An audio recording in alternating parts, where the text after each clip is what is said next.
Hello, everyone. Welcome back to Unfiltered and Unapologetic, the space where we heal in truth, in faith, and with softness, without leaving our culture behind. I'm your host, Caitlin Gil-Soto, born and raised in Lawrence, Massachusetts, and raised between Bani and El Cibao, and proudly Dominicana.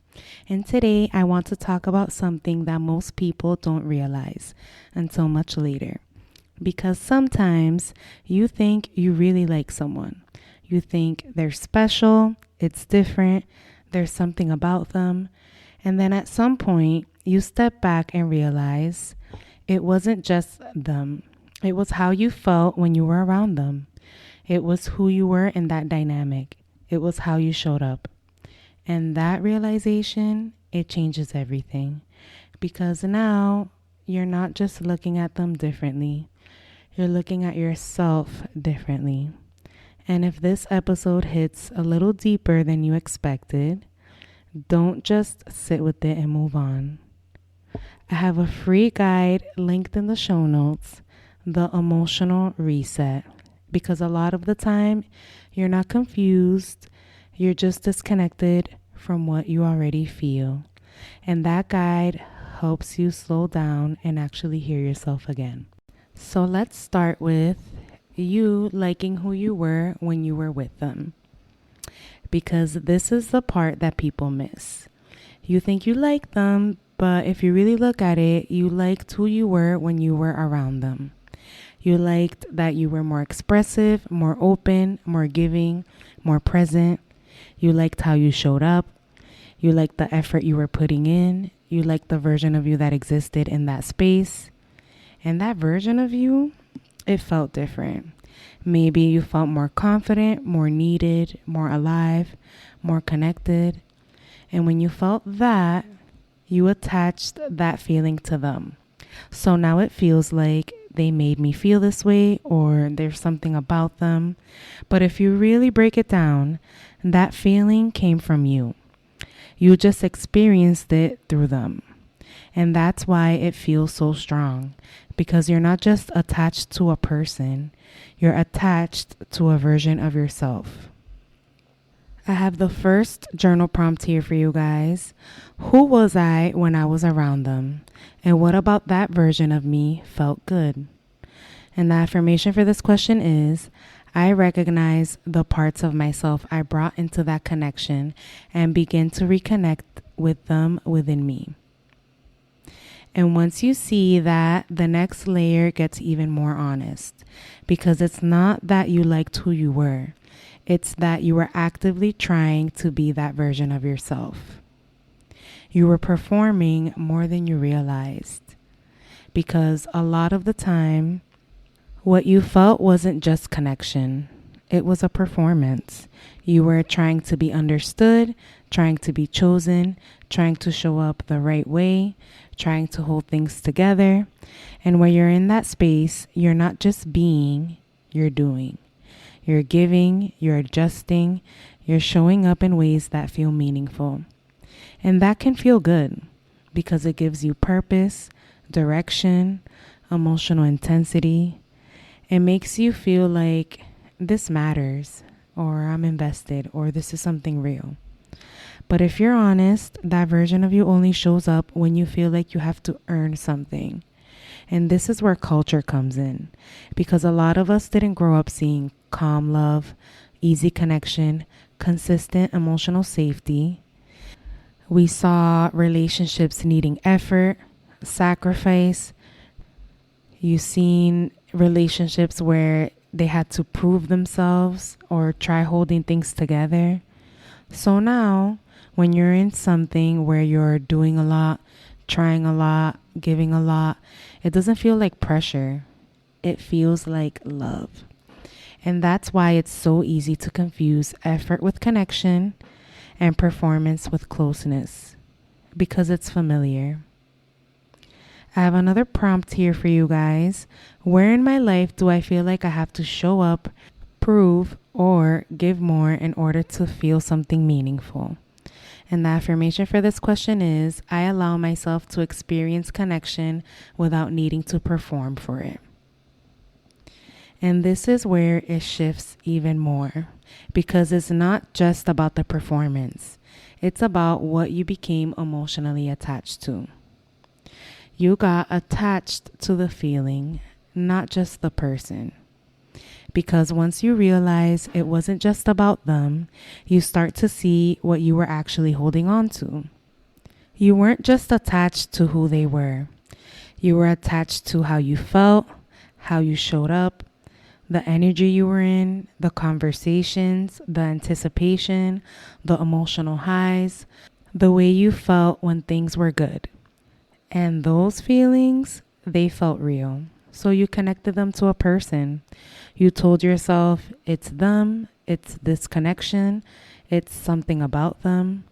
But if you really sit with it, you experienced those feelings through them. That doesn't mean they created them.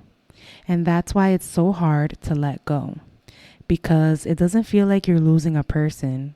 It feels like you're losing a version of yourself. The version that felt open, felt expressive, felt needed, felt emotionally alive. So now when you think about them, you're not just thinking about who they were. You're remembering how you felt. And that's what you're actually attached to. I have another prompt for you guys. What did I feel most strongly in that connection? And why does it feel hard letting go of? And the affirmation for this question is, I recognize the difference between a person and the feelings I experience with them. And this is when you start to separate that. Another layer becomes really clear. Because a lot of what felt normal in that situation was actually learned. Because it's not that you got attached to the feeling, it's that you learned to call that feeling love. You didn't confuse it by accident, you just recognized it. Because as we mentioned before, if you grew up seeing love as effort, sacrifice, overgiving, proving, then when something makes you feel that way, it feels real. Not because it is, but because it's familiar. And that changes the question. It's no longer, why did I like them? It becomes, why did this feel like love to me? And when you start to ask yourself that, you start to see something deeper. Not everything that feels intense is connection. And not everything that moves you emotionally is love. Sometimes it's a pattern. Sometimes it's what you were taught. Sometimes it's what your system recognizes, and what feels familiar will always feel right at first, even if it doesn't bring you peace later. I have another prompt here for you guys. What did I learn was love that I'm now starting to question? And the affirmation for this question is, I allow myself to redefine what love means to me.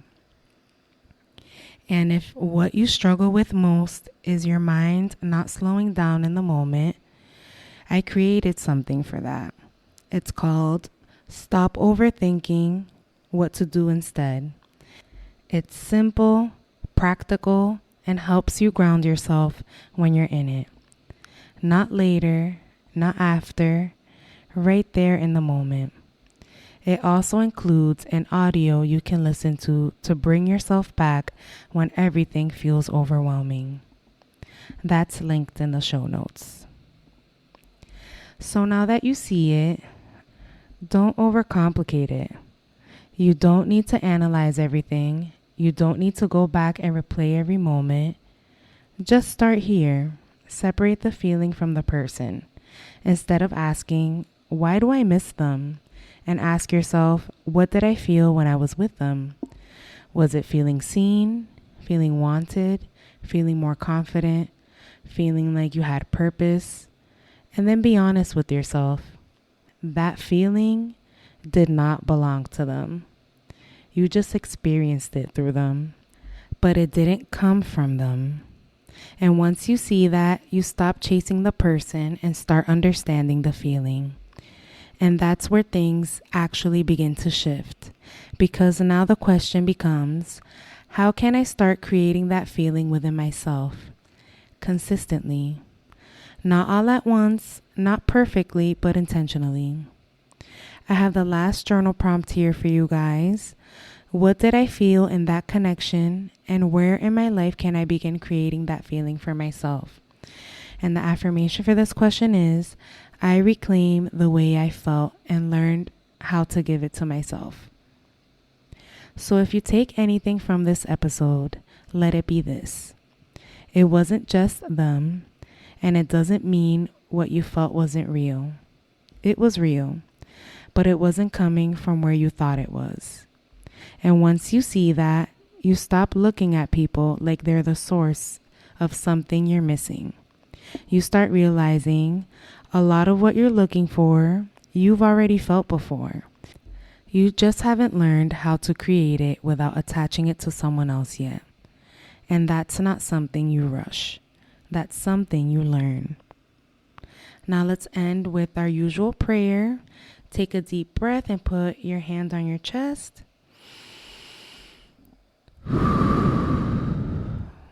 Dear God, help me see myself clearly, without judgment and without fear. Help me understand the ways I've been attaching my feelings to people instead of recognizing what's already within me. Give me the awareness to separate what is mine from what I've projected onto others, and guide me as I learn how to create peace, confidence, and connection within myself in a way that feels real and steady. Amen. If this episode resonated with you, don't just listen and move on. Take a moment to actually sit with it. I have a free guide, as I mentioned before, linked in the show notes, The Emotional Reset. It's there to help you slow down, reflect honestly, and reconnect with what you already feel. Because most of the time, you're not confused. You already know. You just haven't separated it yet. And if what you struggle with the most is your mind not slowing down in the moment, as I mentioned before, I also created the Stop Overthinking and What to Do in the Moment guide. It's simple, practical, and meant to help you get out of that loop while you're actually in it. And it includes an audio you can listen to when you feel you need to ground yourself in real time. That's also linked in the show notes. If you want to support the podcast, leave a rating or review, share this episode with someone who needs it, or support monthly through Buzzsprout. Everything is linked below. Thanks so much for listening, and I'll see you in the next episode.